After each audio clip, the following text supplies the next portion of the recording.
9,35,682 জন ব্যক্তিৰ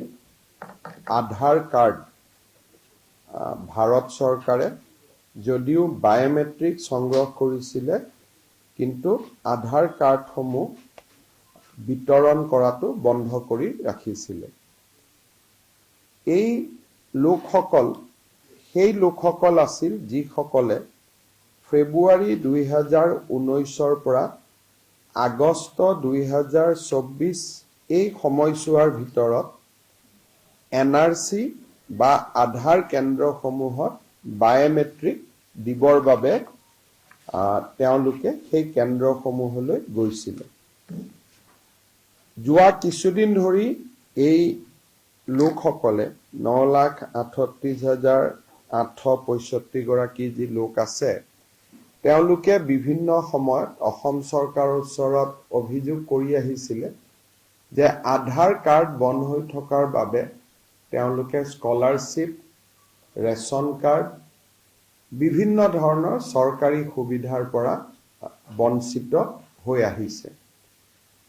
আৰু এই ব্যক্তিসকলৰ ভিতৰত বহুবিলাক এনেকুৱা ব্যক্তি আছে যিবিলাক ব্যক্তিৰ NRCৰ লগত কোনো সম্বন্ধ নাছিলে, তেওঁলোকে মাত্ৰ সেই সময়ছোৱাত আধাৰ কাৰ্ডৰ বাবে বায়োমেট্ৰিক দিবৰ বাবে গৈছিলে। অৰ্থাৎ এই আধাৰ কাৰ্ড আৰু NRCৰ কোনো প্ৰত্যক্ষ সম্পৰ্ক নাছিলে। সম্পৰ্ক ইমানেই আছিলে যে সেই 4 মাহৰ সময়ছোৱাৰ ভিতৰত তেওঁলোকে বায়োমেট্ৰিক দিবৰ বাবে NRC বা আধাৰ সেৱা কেন্দ্ৰসমূহলৈ গৈছিলে আৰু তেতিয়া NRC আৰু আধাৰ সেৱা কেন্দ্ৰ একেটাই আছিলে, দুটা পৃথক পৃথক নাছিলে। এই বিষয়টোৰ ওপৰত অধ্যয়ন কৰিবলৈ আমি এখন কেবিনেট সাব কমিটি গঠন কৰিছিলোঁ। কেবিনেট সাব কমিটিখনে অসমৰ প্ৰায়বোৰ সদৌ অসম ছাত্ৰ সন্থাকে ধৰি সংগঠনসমূহৰ লগত আলাপ আলোচনা কৰিছিলে আৰু তেখেতসকলেও এটা ঐক্যমতত উপস্থিত হৈছিলে যে NRC আৰু আধাৰ কাৰ্ডৰ কোনো প্ৰত্যক্ষ সম্বন্ধ নাই আৰু সেই কাৰণে আধাৰ কাৰ্ডসমূহ যদি ভাৰত চৰকাৰে বিতৰণ কৰে তেতিয়াহলে কাৰো আপত্তি নাথাকিব। এই বিষয়টো আমি কেবিনেটলৈকে লৈ গৈছিলোঁ। কেবিনেট সাব কমিটিটোৰ যিটো ফাইণ্ডিংছ আছিলে তাক তেখেতসকলে কেবিনেটেও সমৰ্থন কৰিছিলে আৰু ভাৰত চৰকাৰৰ লগত এই বিষয়ে আমি যোৱা 2 বছৰ ধৰি যোগাযোগ কৰি আছিলোঁ যে আধাৰ কাৰ্ডখিনি খুলি দিব লাগে। মানুহৰ ৰেচন কাৰ্ডৰ পৰা স্কলাৰশ্বিপ বিভিন্ন ক্ষেত্ৰত অসুবিধা হৈছে। 29/7/2024 তাৰিখে আমি অসম চৰকাৰে ভাৰত চৰকাৰে আমাক অনুৰোধ কৰে যে অসম চৰকাৰে এটা আনুষ্ঠানিকভাৱে ভাৰত চৰকাৰক গোটেই বিষয়টো জনাব লাগে। আমি ভাৰত চৰকাৰক 19/7/2024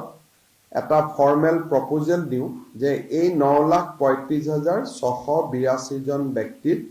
আধাৰ কাৰ্ডসমূহ মুকলি কৰি দিব লাগে। আমি দিয়া পত্ৰখনৰ ওপৰত ভাৰত চৰকাৰে চলিচিটৰ জেনেৰেল অফ ইণ্ডিয়াৰ পৰামৰ্শ লয় আৰু যোৱাকালি 27/8/2024 তাৰিখে ভাৰত চৰকাৰে UDI যি আমাৰ আধাৰ কাৰ্ডৰ যিটো অথৰিটি,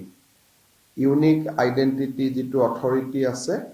তেওঁলোকক নিৰ্দেশ দিছে যে অসমৰ বন্ধ হৈ থকা আধাৰ কাৰ্ডসমূহ মুকলি কৰি দিব লাগে আৰু যাৰ আধাৰ কাৰ্ডৰ যোন যোগ্য ব্যক্তি যাৰ পৰা আমি বায়োমেট্ৰিক সেই সময়ত লৈছিলোঁ, এই 9,35,682 গৰাকী ব্যক্তিক আধাৰ কাৰ্ডসমূহ উভতাই দিব লাগে আৰু তেওঁলোকক আধাৰ কাৰ্ড লোৱাত যি বাধা আছিল সেই বাধা ভাৰত চৰকাৰে আনুষ্ঠানিকভাৱে প্ৰত্যাহাৰ কৰিছে। ইয়াৰ ফলত এতিয়া অসমত এই এটা বহুদিনৰ যিটো এটা ইস্যু পুঞ্জীভূত হৈ আছিলে 9,35,682 গৰাকী ব্যক্তিৰ তেওঁলোকৰ আধাৰ কাৰ্ড পোৱা পথ প্ৰশস্ত হ'ল আৰু মই ভাবো যে অহা 15 দিন এমাহৰ পৰা ভিতৰৰ পৰা তেওঁলোকে নিজৰ আধাৰ কেন্দ্ৰত গৈ আধাৰসমূহ সংগ্ৰহ কৰিব পাৰিব য'ত য'ত তেওঁলোকে বায়োমেট্ৰিক্স দিছিলে বা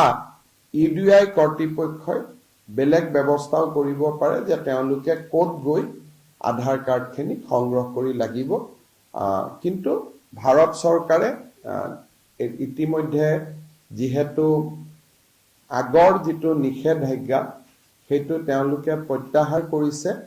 আৰু এতিয়া আধাৰ কাৰ্ড পোৱাৰ পথ সকলোৰে প্ৰশস্ত হ'ল এটা বহুদিনীয়া এটা যিটো